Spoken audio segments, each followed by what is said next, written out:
Excuse me, I need a moment of your time. I'm busy with a customer. Can this wait? No, it can't. We need to speak with you right now. About what exactly? Your employment verification. Please step away from the register. My supervisor is just over there. I've worked here for years. I understand, but are you legally authorized to work in the U.S.? Do you really have to ask me this in front of me?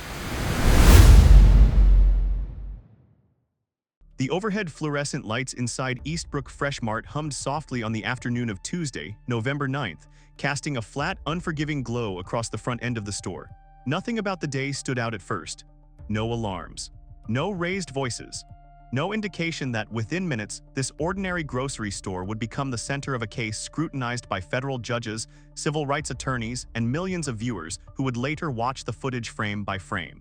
At Register 12, positioned near the exit doors, 32-year-old Mariah Caldwell was midway through her shift. She had clocked in at 12:30 p.m., same as she had hundreds of times before. Eastbrook Fresh Mart was a mid-sized regional chain serving a mixed-income neighborhood on the south side of Columbus, Ohio. The store was busiest on weekday afternoons, retirees using loyalty discounts, parents shopping before evening activities, delivery drivers grabbing quick meals. Mariah had been with the company for nearly 8 years. She started as a part-time stock associate, moved to cashier, then senior cashier, and most recently had been recommended for a front-end lead position. Her performance reviews were clean, attendance perfect, no write-ups, customers recognized her. Some waited specifically for her line because she remembered names and asked about families. At 3:41 p.m., Mariah was helping a middle-aged man separate items using food assistance benefits while his teenage daughter bagged groceries beside him. The interaction was calm. Routine. The store's ambient noise, scanner beeps, cartwheels, quiet conversations continued uninterrupted. Then the automatic doors slid open. Two individuals entered together, walking past the produce section without slowing. Both wore dark utility vests with block lettering across the chest, identifying a federal agency. They did not carry shopping baskets. They did not look at displays. Their eyes moved deliberately from register to register, scanning faces, posture, body language. Security cameras later showed that they exchanged no words during those first seconds inside the store. They stopped in front of Register 12. Mariah noticed them when they were already close, too close to be customers waiting in line. She glanced up instinctively, her hand still resting on the scanner. The first agent spoke. "Ma'am, we need you to step away from the register." His voice was even controlled, loud enough for nearby customers to hear. Mariah blinked. "I'm sorry, step away from the register now." The customer froze. The teenage girl stopped bagging. The line behind them went quiet. "I'm in the middle of a transaction," Mariah said, her tone polite but confused. "If you give me just a moment, we need to speak with you regarding your employment status," the agent interrupted. The second agent had moved to Mariah's other side, positioning himself between her and the aisle. The phrase didn't fully register at first. "My employment?" Mariah asked. "I work here. Are you a United States citizen?" the agent asked. The question landed sharply, drawing attention from nearby registers. Two cashiers paused their scanning. A customer pulled out a phone. "Yes," Mariah replied, her voice rising unintentionally. "I was born here. Why are you asking me this? We'll need to see documentation verifying your legal authorization to work." Mariah felt heat rush to her face. "My ID is in my locker," she said. "I can get it. My manager can confirm. You need to come with us." The customer at the register spoke up. "What's going on?" She didn't do anything. "This does not concern you," the agent said without looking at him. "Please move to another register." The man refused. "No, you can't just." By then, people were watching openly. Phones were raised. A low murmur spread through the checkout area. At 3:46 p.m., the store manager, Evan Hargreave, approached from the customer service desk, alerted by an employee who had seen the confrontation unfolding. "What's happening here?" he demanded. "We're conducting a worksite verification," the first agent said. "We need this employee to cooperate." "You're doing this on the sales floor," Evan said, "during business hours. If you need records, you contact corporate HR." The agent turned back to Mariah. "For the last time," he said, "are you going to come with us voluntarily?" Mariah's hands trembled against the counter. Security footage would later show her taking a shallow breath, glancing at the growing crowd and nodding, not in agreement but in fear. "I don't understand," she said quietly. "I haven't done anything wrong."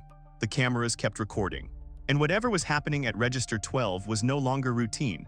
At 4:02 p.m., Eastbrook Fresh Mart resumed normal operations. Register 12 was closed temporarily. A handwritten sign was placed on the counter reading, "Lane unavailable, please use another register." Customers were redirected. Within minutes, the visible disruption faded, but the security system continued recording. Outside, in the parking lot, Mariah Caldwell was escorted toward a dark gray government sedan parked near the loading zone. She was not handcuffed. That detail would later appear prominently in official statements. Witnesses filmed from a distance as the agents opened the rear door. "Where are you taking her?" someone shouted. No answer was given. At 4:07 p.m., the vehicle exited the lot. Less than an hour later, at 5:01 p.m., a short written statement was emailed to several local media outlets from a federal public affairs address. It was brief, precise, and carefully worded. Earlier today, federal officers conducted a lawful employment verification inquiry at a commercial location in Columbus, Ohio. One individual was temporarily detained for routine administrative processing. No force was used and the individual cooperated voluntarily. There is no ongoing public safety concern. The statement did not name Mariah Caldwell. It did not mention Eastbrook Fresh Mart. It did not specify what prompted the inquiry. By 6:30 p.m., the store's corporate office issued its own message to employees. The internal memo emphasized cooperation with authorities while distancing the company from the incident. Eastbrook Fresh Mart complies with all federal employment laws and conducts thorough verification at hiring. Today's event was not initiated by management. We are reviewing the matter. On paper, everything appeared routine. Inside the Federal Processing Center on the outskirts of Franklin County, Mariah's experience felt anything but.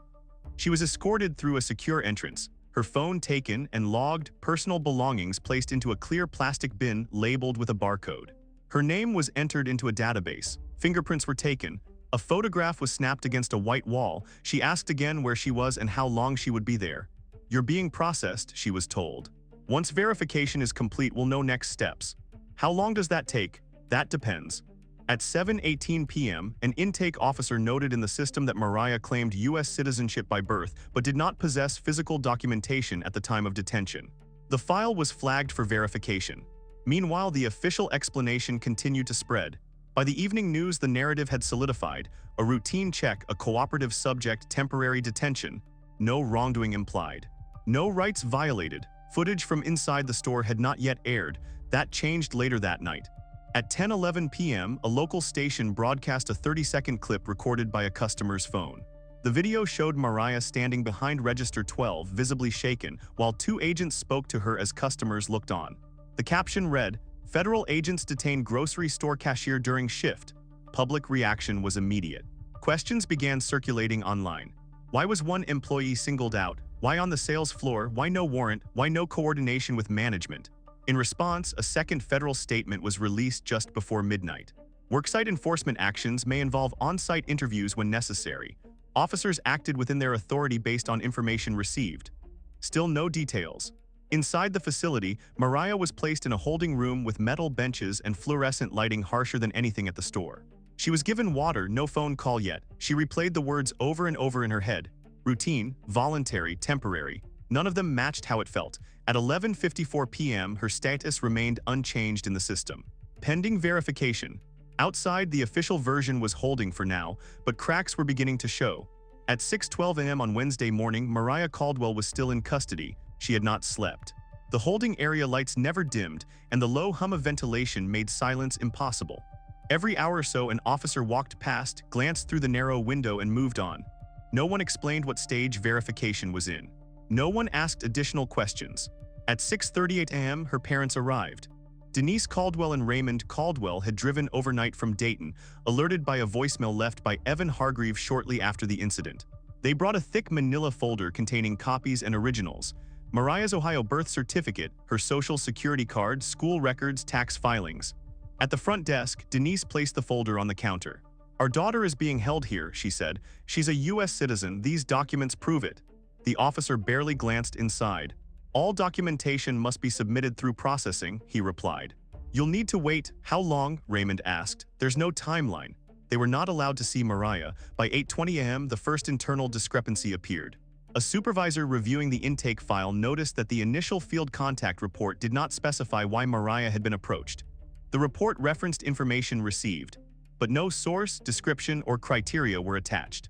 The line for articulable suspicion was left blank. That omission would later matter. At 9:03 a.m., a local civil rights attorney named Julian Reyes saw the overnight news segment and recognized the store immediately. He requested the full security footage from Eastbrook Fresh Mart, citing public interest. The company's legal department, already concerned, agreed. The footage showed something the official statements did not. The agents did not survey employees broadly. They did not ask questions of management first. They did not conduct a general verification. They walked in and went straight to Register 12. Out of 14 employees working the front end that afternoon, only one was questioned. Mariah. By 11:47 a.m., edited clips from the security cameras were circulating online, offering clear audio and multiple angles. Viewers could hear Mariah explain she was born in Ohio. They could hear the manager offering records. They could hear an agent say, "We'll verify that," without explaining how. Public reaction shifted. Commentators began asking what criteria had been used. Former federal agents questioned the lack of documentation. Employment law experts noted that standard protocol required coordination with employers and advance notice. At 1:26 p.m., Julian Reyes filed an emergency motion in federal court requesting clarification of Mariah's detention status. The filing included affidavits from store employees and still images from the footage. By that time, Mariah had been held for nearly 22 hours. Inside the facility, she was finally allowed a phone call. She called her mother. "They're saying they're still checking," Mariah whispered. "They won't tell me anything." "You're coming home," Denise said firmly. "We're not leaving." At 3:02 p.m., a federal records check returned a preliminary confirmation matching Mariah's birth certificate number to state records. The result was noted. No release order followed. Instead, the file was marked, "Secondary review required." That decision, made without explanation, would later become one of the most scrutinized moments in the case. By the end of Wednesday, the story was no longer about a routine verification. It was about why a citizen was still being held, and who had decided that waiting was acceptable. By Thursday morning, Mariah Caldwell had been in federal custody for 33 hours. Her status had not changed. Inside the processing center, her file now carried multiple digital flags: citizenship claim, secondary review, supervisory hold. Each flag required sign-off from a different office. None of those offices operated on the same schedule. At 7:45 a.m., an internal email circulated between supervisors referencing heightened public attention. The message emphasized caution, consistency, and adherence to procedure. It did not instruct anyone to expedite release. In effect, the scrutiny slowed everything down. Outside, pressure was building. Julian Reyes expanded his legal filing, adding sworn statements from Eastbrook Fresh Mart employees who described the agents bypassing management and approaching Mariah directly. One affidavit noted that 2 other employees working adjacent registers, both white, were never questioned or asked for identification. Another included a timestamp still from security footage showing the agents entering the store and walking past multiple employees before stopping at Register 12. At 10:18 a.m., Reyes formally requested the probable cause documentation that justified the detention. The response, when it came, was vague. The subject was identified based on information received and officer assessment during a lawful worksite inquiry. No further detail. Meanwhile, Mariah was transferred from the holding room to a shared detention unit. The move was logged as standard reclassification. To her, it felt like escalation. Her new cellmate, a woman in her 40s awaiting an immigration hearing, asked quietly how long she'd been there. "Since Tuesday," Mariah replied. The woman shook her head. "Then they're not in a hurry." At 12:02 p.m., Denise and Raymond Caldwell were escorted out of the facility for the second time after demanding to speak to a supervisor. Their documents, still in the manila folder, had not yet been reviewed by an adjudicator. Raymond's voice carried across the lobby. "You've verified she was born here," he said. "What are you holding her for?" Security intervened. At 2:41 p.m., a new development complicated matters. A supervisor reviewing the original field report noticed that the anonymous tip cited as justification for the worksite inquiry had been logged 3 weeks earlier and contained no names, descriptions, or specific allegations, only a claim that unauthorized workers may be employed. The tip had not been corroborated. Still, the decision had already been made to proceed. By 4:30 p.m., Mariah's employer formally requested her release, submitting employment verification records, tax filings, and onboarding documents through official channels. The submission was acknowledged. No timeline was provided. The story had now reached national outlets. Headlines no longer used the word routine. They used phrases like wrongful detention and citizenship questioned at workplace. At 6:09 p.m., a federal judge agreed to hear Reyes' emergency motion the following morning. Inside the facility, Mariah was informed only that a legal review is pending. She sat on the edge of her bunk, staring at the concrete floor, replaying the moment at Register 12, her hands on the counter, the scanners beeping, the question she hadn't been prepared for. "Are you a U.S. citizen?" By the end of Thursday, the case was no longer about verification. It was about why, once doubt had been resolved, the system refused to let go. The emergency hearing was scheduled for Friday at 9 a.m. in the U.S. District Court for the Southern District of Ohio. By 8:15 a.m., Mariah Caldwell was still in detention. She had now been held for 42 hours. Julian Reyes arrived at the courthouse carrying a slim binder, far thinner than the folders federal attorneys typically brought to enforcement hearings. He didn't need volume, he needed precision. At 9:03 a.m., Judge Alina Whitcomb took the bench. She began with a single question. Why is a United States citizen still in custody? The government's attorney cited procedure, layered review, and caution due to public scrutiny. He referenced the anonymous tip that initiated the inquiry and argued that officers were acting within their authority during a lawful worksite operation. Judge Whitcomb stopped him. "I've reviewed the submitted footage," she said. "I've also reviewed the field contact report. It does not explain why Miss Caldwell was singled out." The attorney shifted. "The agents exercised discretion based on observational assessment." Reyes stood. "Your Honor," he said, "we subpoenaed internal communications related to the anonymous tip. What we received yesterday evening raises serious concerns." He handed the clerk a single-page exhibit.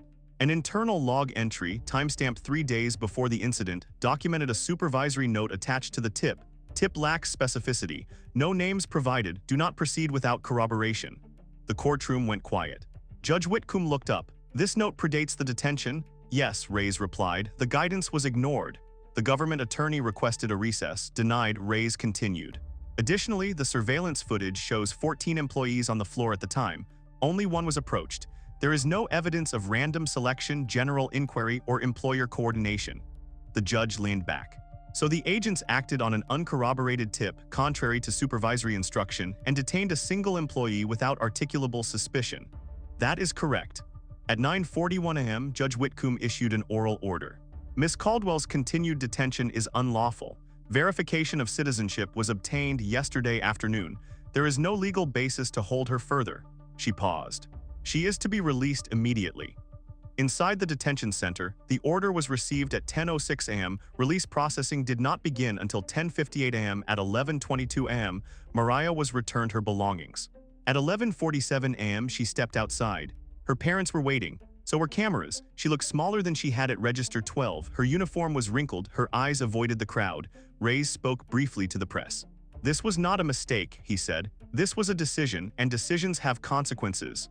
The government declined comment. What had been revealed that morning reframed everything. The detention wasn't prolonged because of uncertainty. It was prolonged because no one wanted to admit they should never have acted at all.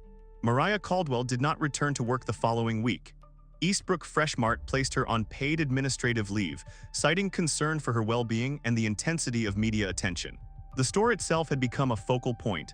News vans parked along the street. Customers asked questions at the service desk. Employees compared notes about what they had seen and what they now understood. Inside the federal agency, a different conversation was happening. At 9:14 a.m. the Monday after Mariah's release, an internal review was formally opened. It was labeled Administrative Compliance Assessment, a designation that signaled risk without admitting fault. Supervisors requested written justifications from the 2 field agents involved, as well as their direct superior. The agents' statements were consistent with each other. They described a lawful worksite inquiry prompted by a tip, a brief on-site interaction, and a cooperative subject. They denied targeting Mariah based on race or appearance. They emphasized that she was not handcuffed and that force was never used. What they did not explain was timing, why they bypassed management, why they approached only one employee, why they proceeded after being told the tip lacked corroboration. When pressed during internal questioning, one agent used a phrase that would later appear repeatedly in transcripts. She matched indicators consistent with prior cases. No list of indicators was provided. Meanwhile, Mariah began experiencing symptoms she hadn't had before. She startled easily. She avoided crowded places. She reported panic when she saw anyone wearing a badge or formal jacket. Her primary care physician referred her to a licensed therapist who documented acute stress response linked to wrongful detention. Those records would later be entered into evidence. Julian Reyes moved quickly. Within 3 weeks, he filed a federal civil complaint naming the 2 agents, their supervisor, and the agency itself. The suit alleged unlawful seizure, deprivation of liberty without due process, and discriminatory enforcement practices. The requested damages totaled $7.9 million. The government responded with a motion to dismiss. They argued qualified immunity. They argued good faith. They argued that no clearly established law had been violated because the agents believed they were acting within their authority. During discovery, however, more information surfaced. Internal training materials explicitly stated that citizenship claims must be verified as expeditiously as possible, and that detentions should not exceed 12 hours absent exceptional circumstances. Mariah had been held for nearly 2 full days. Email records showed that a supervisor had been notified of the birth certificate match on Wednesday afternoon and chose not to authorize release pending full closure of the inquiry. That decision, made at a desk far from the holding cell, became central to the case. Depositions were tense. When asked why Mariah was not released once citizenship was confirmed, the supervisor said, "We wanted to ensure consistency." With what? Reyes asked. With process. And how long does process justify holding a citizen? The supervisor did not answer. By the time the case reached trial, the narrative had split cleanly in two. The government insisted this was a regrettable but lawful action taken under pressure. Mariah's legal team argued it was something else entirely. A detention that continued not because of doubt, but because admitting error carried institutional cost. The jury would have to decide which version matched the evidence, and they would see everything. Every email, every timestamp, every frame of video from Register 12. The collision was inevitable. Only the outcome remained unknown. The jury deliberated for 9 hours over 2 days. They reviewed the surveillance footage repeatedly. They examined internal emails, training manuals, intake logs, and timestamped verification records. They heard testimony from Mariah Caldwell's therapist, from Eastbrook Fresh Mart management, from federal supervisors, and finally from the agents themselves. The timeline mattered. Mariah's citizenship had been preliminarily confirmed less than 24 hours after her detention. No additional evidence was ever produced to justify continued custody. The anonymous tip that initiated the inquiry had been flagged internally as insufficient before the incident occurred. Protocols requiring employer coordination had not been followed. Documentation offered by management and family had been ignored. The jury returned its verdict on a Thursday afternoon. Liability was unanimous. They found that Mariah Caldwell had been unlawfully seized at her workplace, detained without probable cause, and held in federal custody despite verified proof of citizenship. They further found that the detention constituted discriminatory enforcement based on appearance rather than evidence. Damages were awarded accordingly. $2.3 million in compensatory damages for unlawful detention, lost wages, and documented psychological harm. $5.6 million in punitive damages to deter similar conduct in future enforcement actions. Total judgment, $7.9 million. The courtroom was silent as the verdict was read. The agency issued a statement within hours, acknowledging the judgment without admitting wrongdoing. Behind the scenes, consequences followed. Both field agents were placed on unpaid leave pending disciplinary review. Within 3 months, they were terminated for failure to follow established protocols. Their immediate supervisor received a formal reprimand and was reassigned to a non-operational role. The Internal Compliance Unit issued revised guidance requiring documented probable cause and supervisory approval for any worksite detention exceeding 6 hours. Eastbrook Fresh Mart implemented new policies of its own. Employees were instructed to immediately involve corporate legal counsel during any law enforcement inquiry. Additional training on worker rights was mandated across all locations. Mariah returned to work after 4 months. Not to Register 12. She accepted a back-office position temporarily while continuing therapy. Eventually, she moved into a supervisory role. She spoke rarely to the media, but she did address a labor rights conference the following year. "I didn't break a rule," she said. "I didn't lie, I didn't run, I was just working." The security footage from that Tuesday afternoon is now used in legal training seminars and civil rights coursework. It is cited as an example of how routine enforcement can cross into constitutional violation when assumptions replace evidence. Nothing about the case was extraordinary on paper. That is what made it matter. A routine shift. A routine inquiry. A routine decision not to admit a mistake. All of it led to a citizen being taken from her job, held for days, and forced to prove she belonged in the country where she was born.